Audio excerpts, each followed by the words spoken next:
Donc une fois que j'ai pris l'ensemble de ces contraintes, que j'ai eu l'ensemble de ces contraintes en tête, le but ça a été de trouver un mode d'implantation, c'est-à-dire un concept qui va pouvoir fonctionner.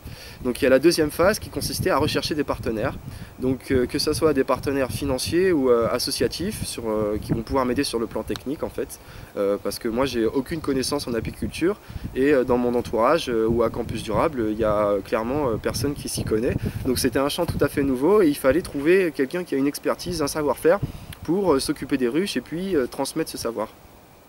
Donc suite à cette phase de recherche, j'ai trouvé une association qui s'appelle l'association Hommes et Abeilles. Elle est située à Grenoble. Et en fait, avec Adrien Foël de Campus Durable, on s'est rendu à Grenoble en vélo, par la même occasion, donc depuis Marseille. Et c'était au mois de juin, juillet.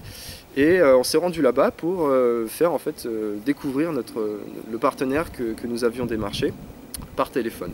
Donc en fait on a discuté avec lui sur ce qui lui semblait possible de faire ici à Marseille, parce que l'association Hommes et Abeilles a un concept tout à fait particulier d'apiculture urbaine.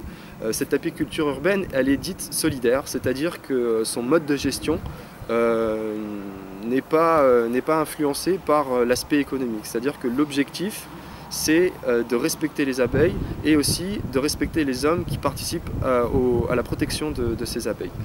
Donc l'apiculture urbaine et solidaire, ça nous a semblé un bon angle d'attaque pour notre projet.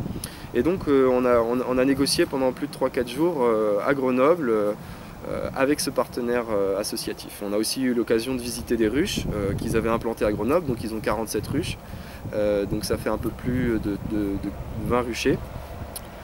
Et donc on a visité ces ruches, on a fait un petit peu d'apiculture, on a mis